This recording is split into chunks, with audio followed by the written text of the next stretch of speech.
another thing I've been so impressed with by talking with our students here is the many students that either double major or graduate with a major and a minor, and I think that's something that's unique to Michigan State, and something that I think is so important as we think about the career trajectories of our students and the way in which they will pivot multiple times throughout their careers. And I think to have the breadth across multiple disciplines, I think is important.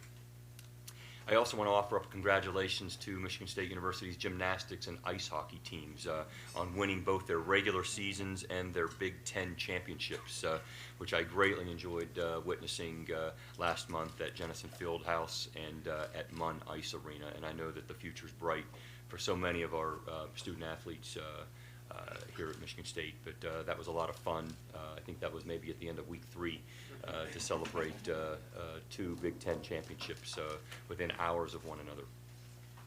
And so congratulations.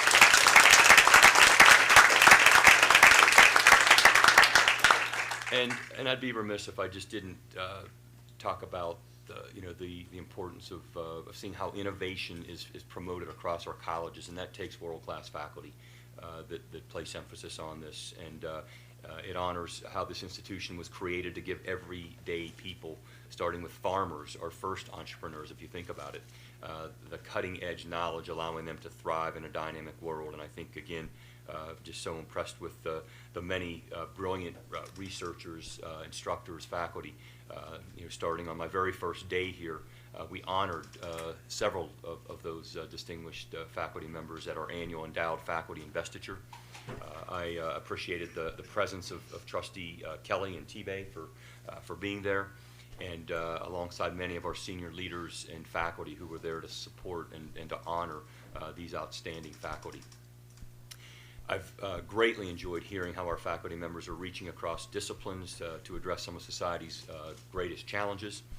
If we are to continue this strong trajectory of excellence in teaching and research, we have to do everything possible to be able to recruit and retain top talented faculty, and I want you to know that that will be a major priority for me as your president, and I know I speak for members of our leadership team and our provost team and the deans. This is critically important. So I also admire how so many of our faculty members are supporting students' curiosity and confidence, including through evidence-based restructuring of our STEM courses to make them more experiential and interdisciplinary. And that was something that I learned on 2 or 3 of my stops on my listening and learning tour. One of those faculty leaders that I met was the Lappin Phillips Professor of Science Education, Melanie Cooper, who was recently elected to the prestigious National Academy of Education. So congratulations to Dr. Cooper.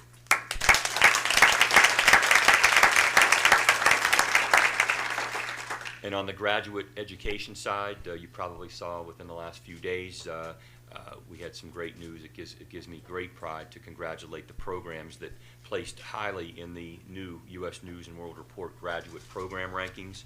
And just to highlight a few, not only have our College of Education's elementary and secondary education programs topped their national rankings for 30 consecutive years, but the college now has 5 programs ranked number 1, including the curriculum, the program in curriculum and instruction, educational administration, and higher education administration. All 9 of the college's programs are ranked in the top 10. So what a remarkable achievement, and I think they deserve a round of applause.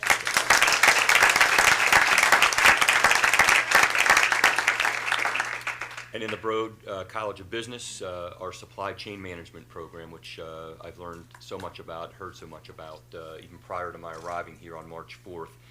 But the supply chain management program continues its number 1 ranking for the 8th consecutive year. Congratulations to our faculty and staff who are driving excellence in that program as well. So congratulations to those as well.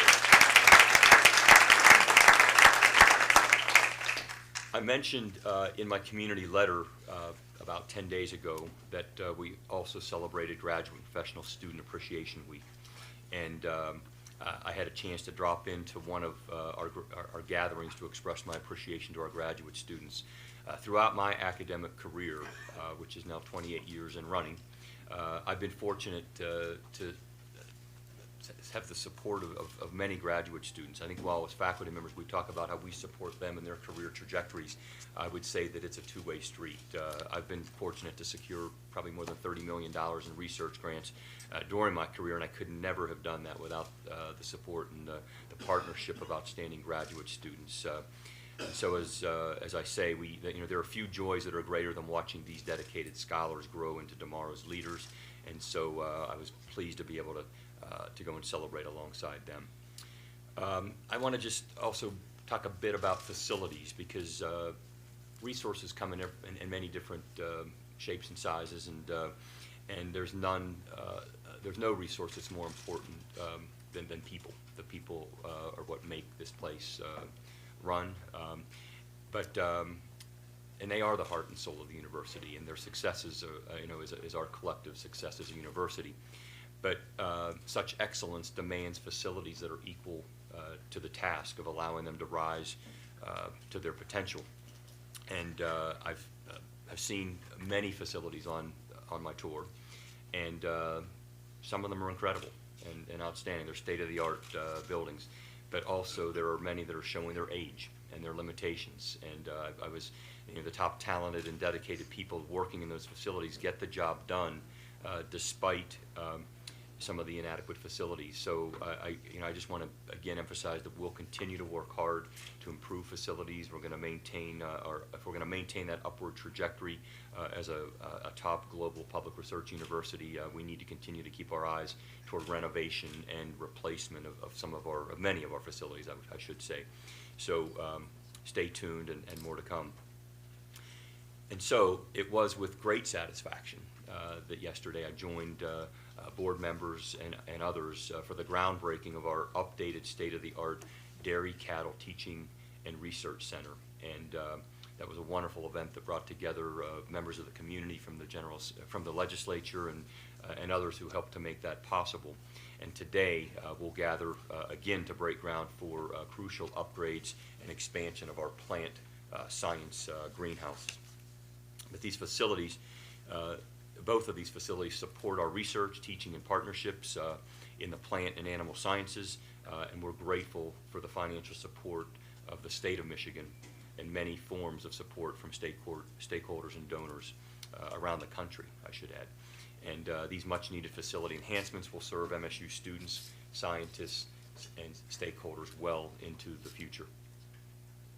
Another important facility comes before the board today with a request to proceed with a new joint biomedical research building in Detroit in collaboration with our partners at Henry Ford Health. This is an endeavor that I've been very excited about since the day I started exploring this opportunity to become your new president. And so this new building will add capacity and synergy to our joint research into cancer, neuroscience, immunology, and infectious diseases, together with a focus on health inequities and disparities and social determinants of health. So this is an incredibly exciting project which will lay a physical foundation for one of the nation's designated cancer institutes or cancer centers by the National Cancer Institute. And this is an important designation because it essentially says that that we are a center of excellence in cancer. And as I look over at Norm Beauchamp, who's been at the front of this endeavor, so thank you, Norm, for your hard work on this. And this is going to help deliver cutting-edge cancer treatments across the state of Michigan. Let me briefly return to the topic of Michigan State's welcoming, supportive, and inclusive campus, which is so important to the success of any university community, and certainly that's the case here. And I'm going to first highlight the release of our annual Diversity, Equity, and Inclusion report. Our DEI work is a recurring topic of discussion in my listening tours. It's one of the questions that I asked the deans and senior leaders to provide for me in a briefing, is that what are we doing in this space to make sure that we have an inclusive and welcoming community for all of our students, and where are we falling short, and what can we do to help make sure that we are continuing to improve. And And I think we're seeing improvement across our colleges in areas that, including faculty recruitment and staff recruitment. The new report tracks our progress for inclusive excellence. And as our Chief Diversity Officer, Vice President Jabbar Bennett, wrote in his announcement, some 110 action items are being implemented or are in progress. And so I look forward to learning more about the specifics of those action items over the next few months. You can access the report and view the university's DEI scorecard on the Office for Institutional Diversity and Inclusion's website. And thanks to all, starting with the IDI team, who are moving us forward in this important area. While we are making improvements, we still have much more to do in this space. And I know there are empathetic and emphatic and emotional conversations taking place on our campus and in our community. So we'll continue to work together to get better in this space. And just know that our community's experiences, thoughts, and concerns will help inform my leadership on this topic, and so your voices are important. And I'm committed to fostering a safe and inclusive community in which we demonstrate compassion, empathy, and understanding for one another. Second, I want to remind people, on this topic that we observe National Sexual Assault Awareness Month and MSU's It's On Us Week, as we call it. We continue to build a culture of awareness and safety around preventing relationship violence and sexual misconduct. We are celebrating the 5th anniversary of our Prevention, Outreach, and Education Department and 15 years of focused prevention work at MSU.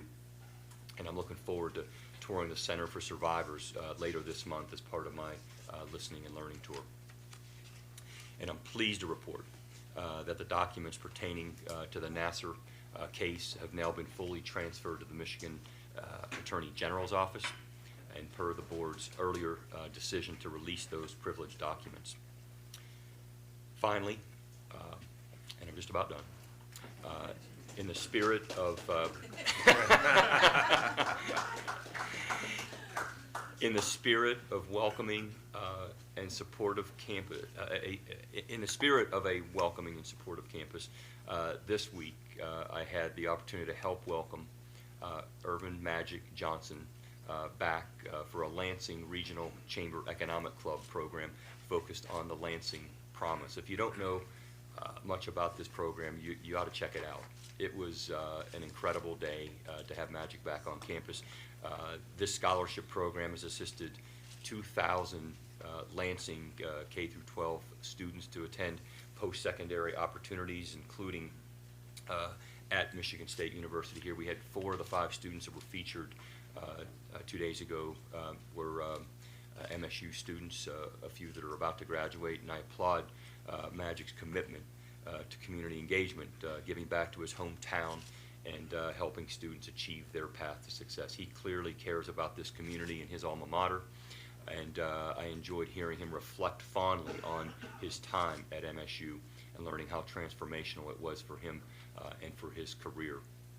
So together with people like Bob Burgess, who I spoke about, and Magic Johnson, I've been able to meet a number of alums and donors, and I've been told that it totals now more than 260 contacts that I've had with alums and donors, and 10 different advancement events so far in only 6 weeks, and there are many more to come. And I'm looking forward to meeting many more Spartans in the weeks and months ahead. And so with that, I want to just again thank all of you for your support. So many in this room have made my first 6 weeks enjoyable, and my wife Amy and I just felt so welcome. So thank you, and we will move on with the agenda.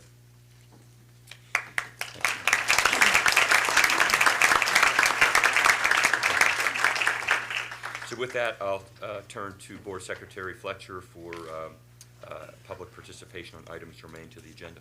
There are no such items this morning, President Kuskowitz. Okay, thank you. Then I will call upon Vice President for Research and Innovation, Doug Gage, for the gift grant and contract report. Good morning.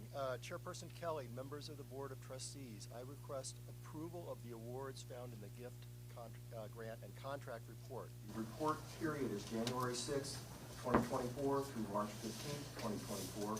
The total value for this period is $108,356,501.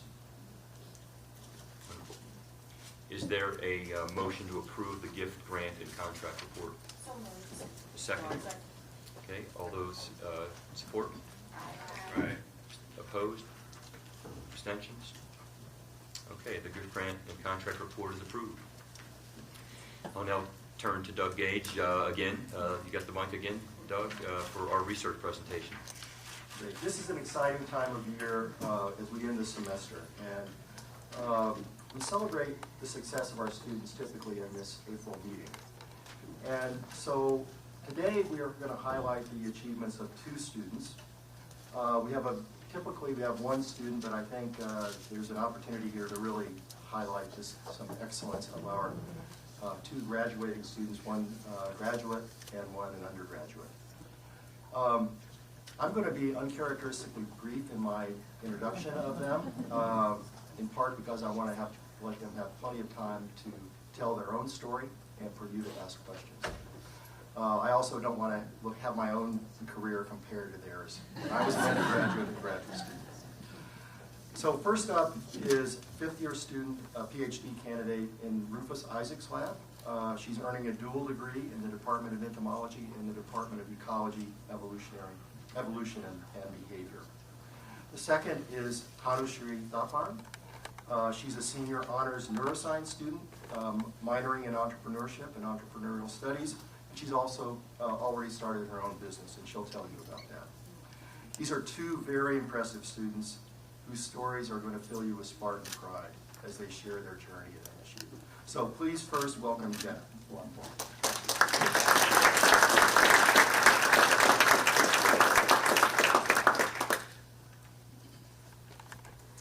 Hi everyone, thank you so much for your time and for the opportunity. I am extremely honored and humbled to be here today to discuss some of my research on how extreme heat affects bees and blueberries.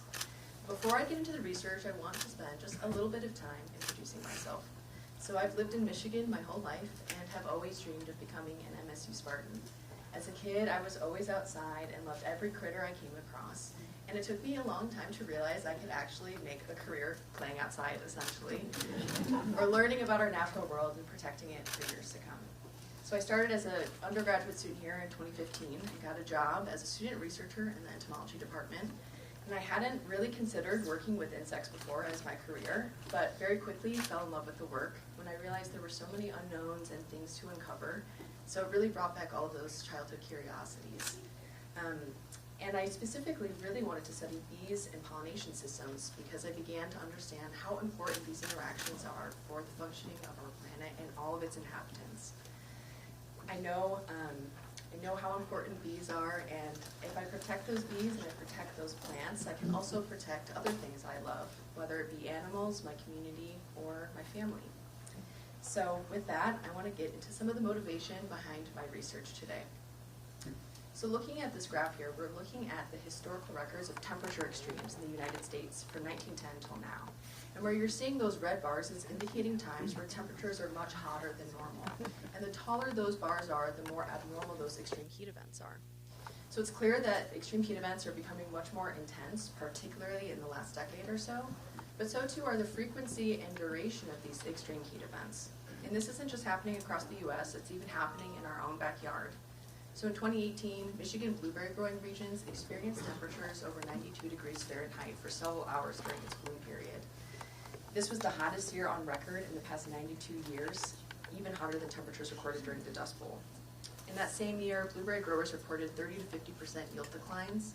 This was millions of dollars lost for the industry, and it inhibited fresh local produce to Michigan consumers. However, no one really understood why this happened, why this yield loss occurred. So to understand this a little bit more, I want to break down the blueberry pollination process. So essentially, pollination is the process of moving pollen from one flower to another, and one of the best animals to help mediate this process are bees.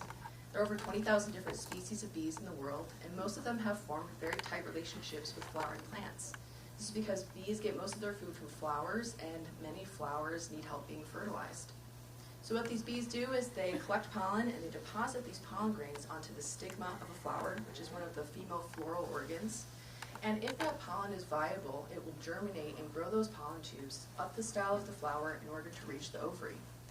If it reaches the ovary and fertilizes that flower, it will produce a berry. And the better pollinated these flowers are, the bigger, sweeter, and more nutritious these berries are.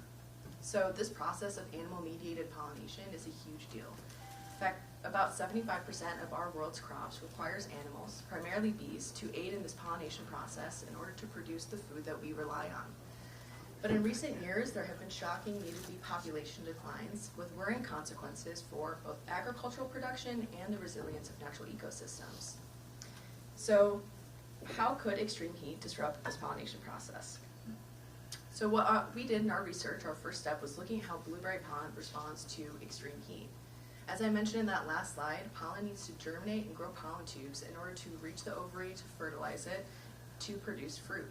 So in this graph here, what we're looking at is that pollen tubes, and we're seeing they get shorter as temperatures increase. This is potentially shedding light on some of these yield losses we saw in 2018, where maybe fertilization was limited in these flowers and could have led to fewer, smaller berries. But this is only a piece of this pollination puzzle. So how could this also be affecting bees? Well, we know that plants are producing pollen for their own reproduction, and these pollen grains contain nutrients like proteins, lipids, amino acids, and carbohydrates in order to fuel these reproductive processes like pollen germination and pollen tube growth. At the same time, bees are also visiting flowers to consume this pollen to fulfill their own nutritional needs, as well as those of their offspring. Because like humans, bees need a healthy, balanced diet of proteins, lipids, etc. to develop and survive. So what we've hypothesized in our research is essentially that when these blueberry pollen grains are exposed to extreme heat, they may be lacking in some of these nutrients.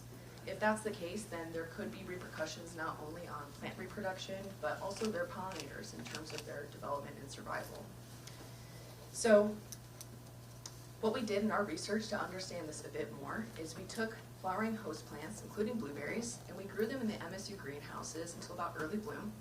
And then we exposed them to either normal or extreme heat temperatures. We then brought those plants into field cages at the MSU entomology farm and released mason bees in these field cages. So mason bees are a bit different than honeybees, which is maybe a species you all are more familiar with. These are native solitary bee species, and the populations have been reported to be in decline around 60 to 90% in recent years.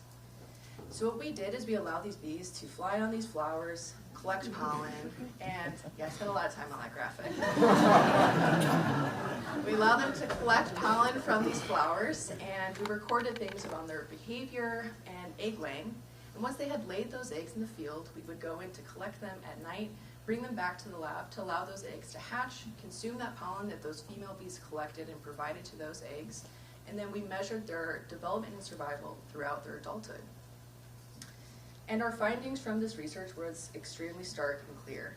What we found was that heat stress host plants indirectly has negative repercussions for these bee pollinators at multiple different life stages as well, as eggs, larvae, and as adults. Specifically, what we found is that these female mason bees who we provided heat stress host plants produce about 70% fewer eggs. And of those eggs that consumed that heat stress pollen, 60% of them died before ever reaching adulthood. The few bees that did survive into adulthood took about 3 days longer to emerge and died 3 days sooner, which is actually a substantial amount of time considering the fact that these bees only live for about 20 to 30 days in the season and could potentially miss the bloom time for many important crops, including blueberry, cherry, apple, etc.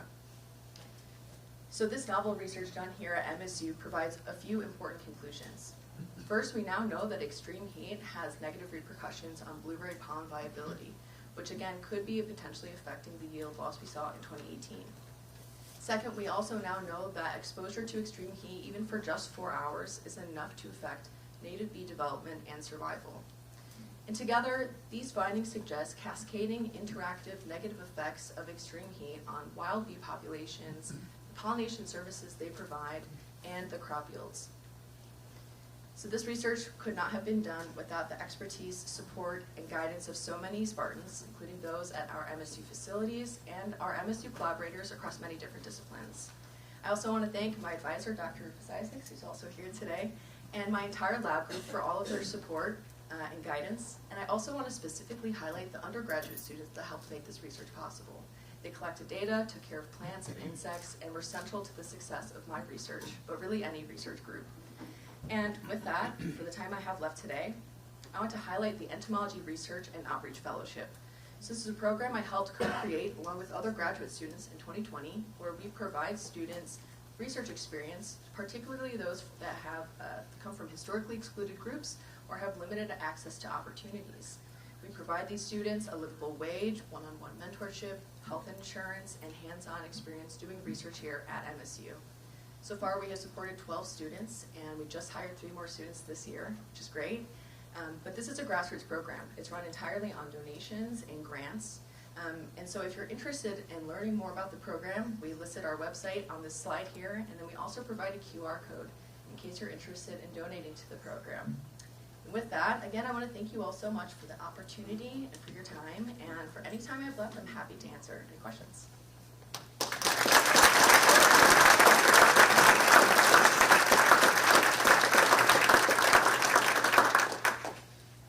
Question? And I can go first if there's not a question. But I'm curious, and I love the work that you're conducting there. Any estimates on the financial, potential financial impact of this research, either here locally in Michigan or across the country? Have you had a chance to look at that? Yeah, so in that year of 2018, I believe with the yield reductions we saw, it was around $3 million that was lost in terms of that production.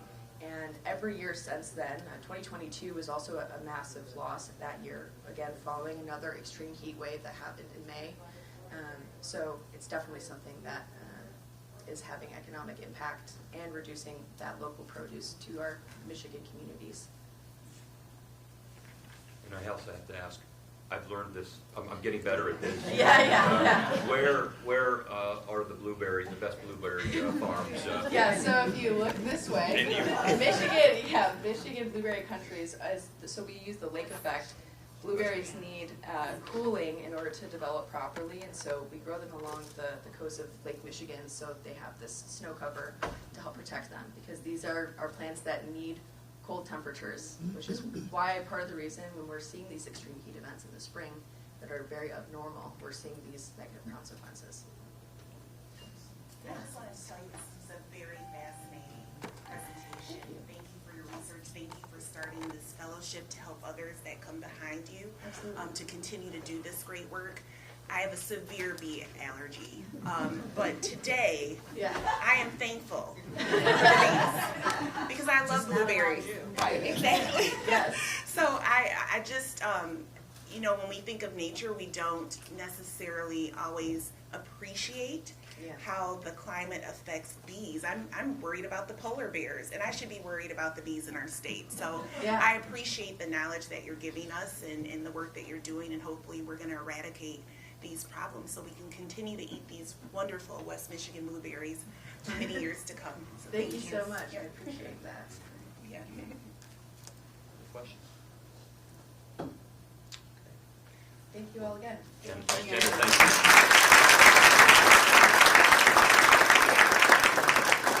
I would now like to bring up our undergraduate student, Tanushree Thappar.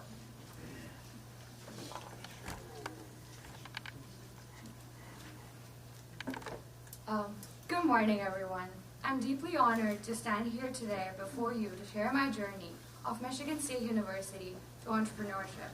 It's truly a privilege to be able to express my gratitude for the supportive environment that the esteemed Board of Trustees and President Guskowitz have fostered that encourages students like me to dream and to be able to pursue those dreams. I also want to thank my mother, my father in heaven, and my brother for supporting me through everything.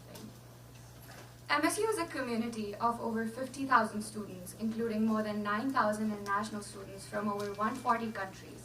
And 4 years ago, in the heart of the COVID-19 pandemic, I was one of those international students, packed my bags, left my loved ones, and moved thousands of miles away to embark on a journey to MSU, to discover myself.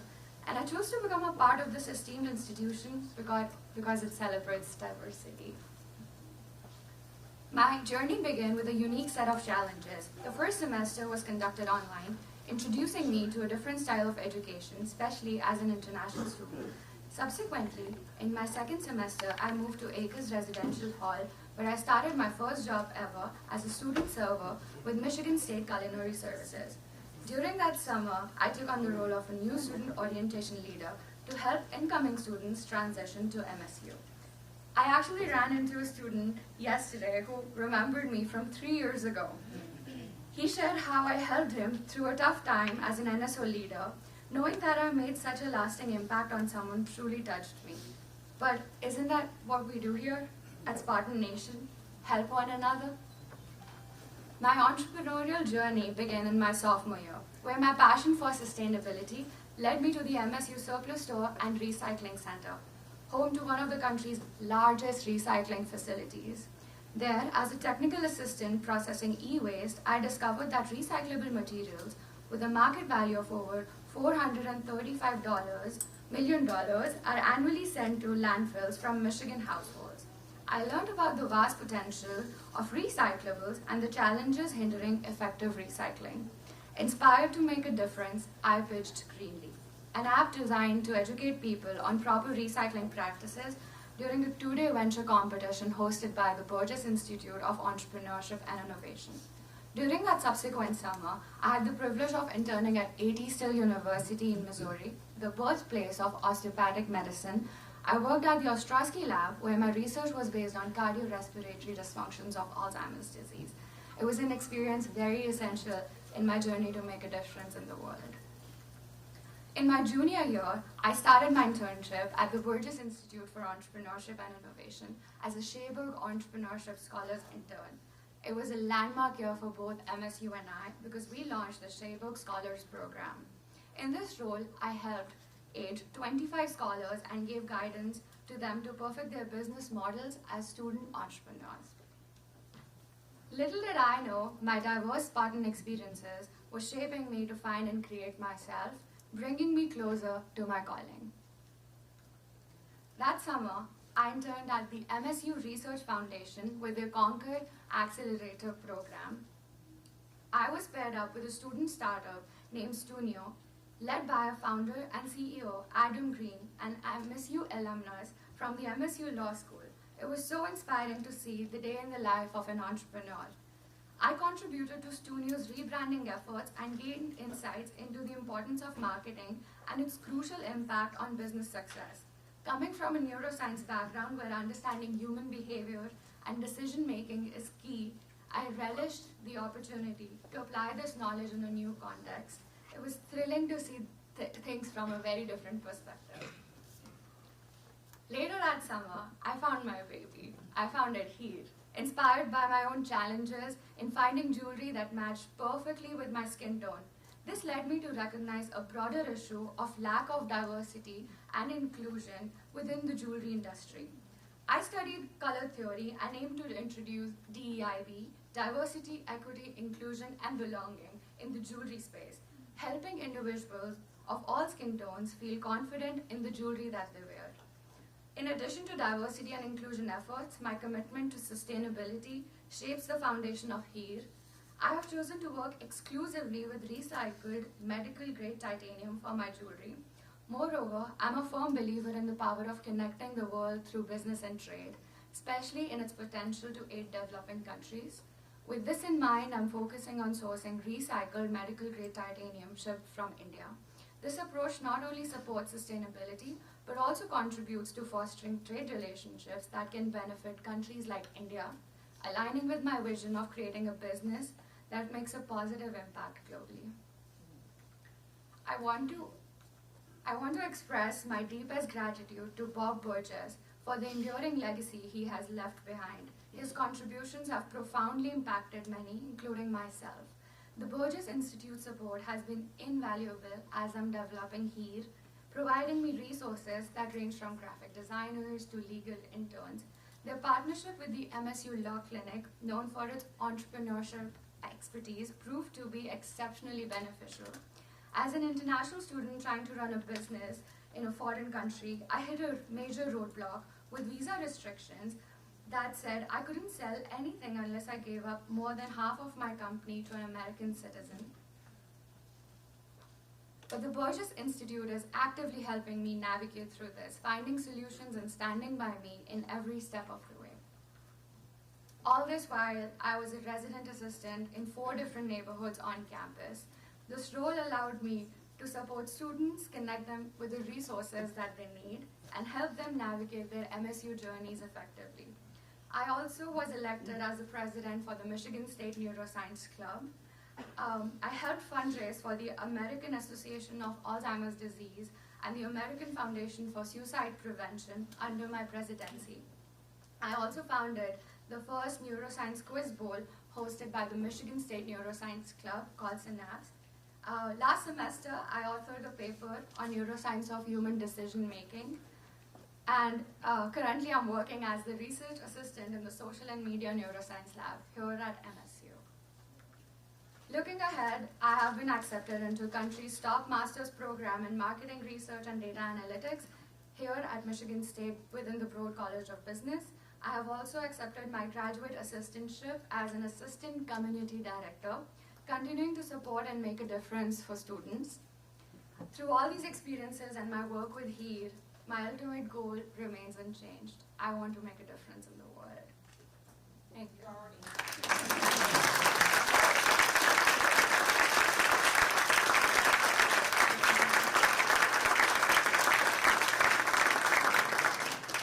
Do you sleep?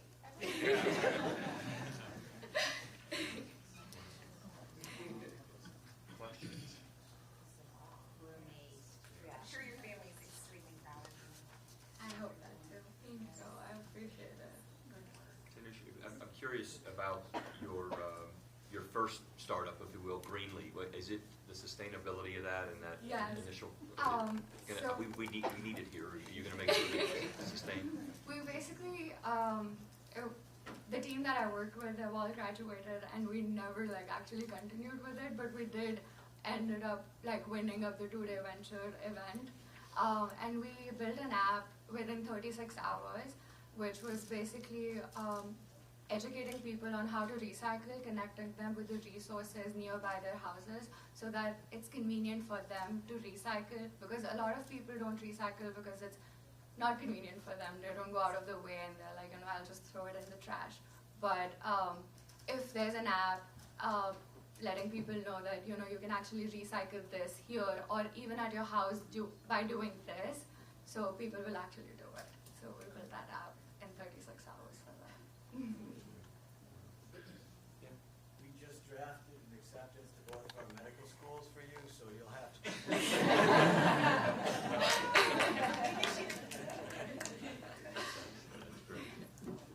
Thank you. Congratulations. You're going to, I know, be a great ambassador for Michigan State University, and I know that Bob Burgess would be so proud.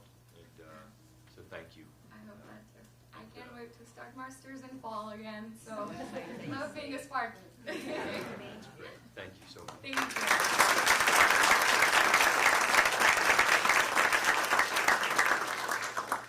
Okay.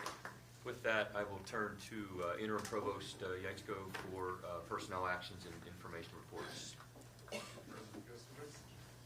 Trustees, I present for approval the items on the April 2024 list of personnel actions. I present for approval, but I would like to, you want me to skip them? I'd like to go through them. Good. I present for approval the following tenured faculty appointments. Jesus J. Lara, PhD, 1855 professor, School of Planning, Design, and Construction, with tenure effective August 18th, 2024. Carrie Sant, PhD, Associate Professor, Department of Pharmacology and Toxicology, with tenure effective August 16th, 2024. Libby Weber, PhD, Associate Professor, Department of Management, with tenure effective July 1, 2024.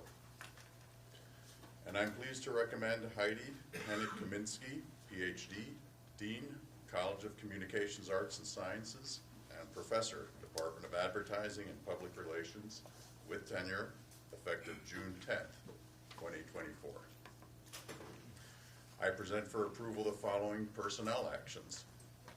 Douglas A. Gage, PhD, Vice President for Research and Innovation, Office of Research and Innovation, for reappointment as Vice President for Research and Innovation, effective June 18th, 2024. Douglas A. Monette, for an additional title of Interim Vice President and Chief Safety Officer, Department of Police and Public Safety, effective March 4th, 2024. Adam Nightingale, Head Coach, Men's Hockey, Intercollegiate Athletics, subject to contract, effective February 12th, 2024 to June 30th, 2029. Also included in your materials are information reports for academic personnel actions.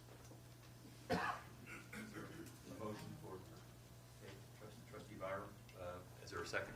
Second. Okay, all those in favor? Aye. Opposed? Abstentions?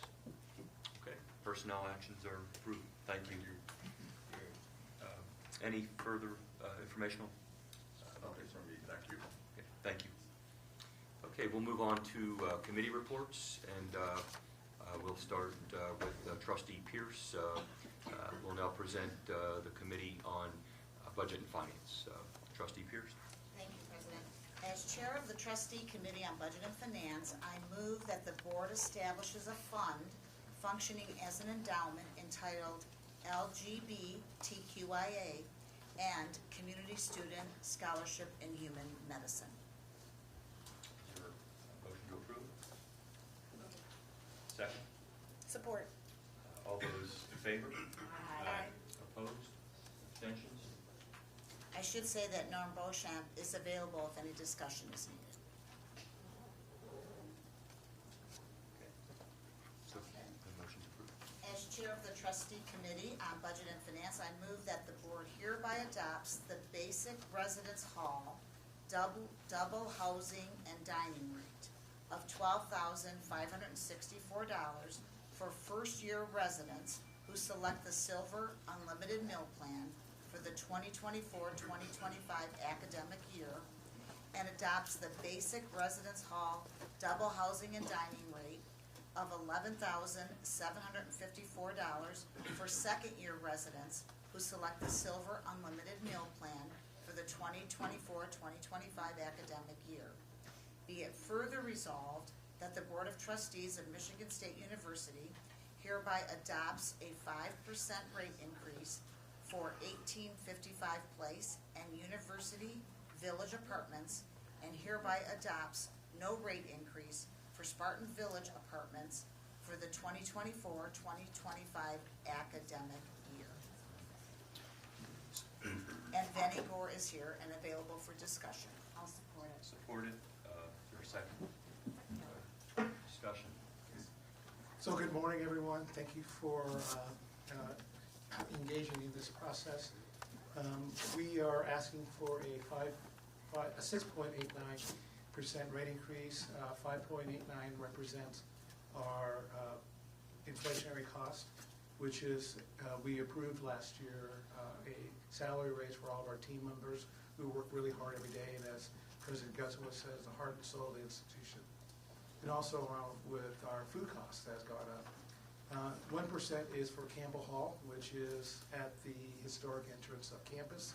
It will be renovated over the next year. It will also be the home of the Honors College.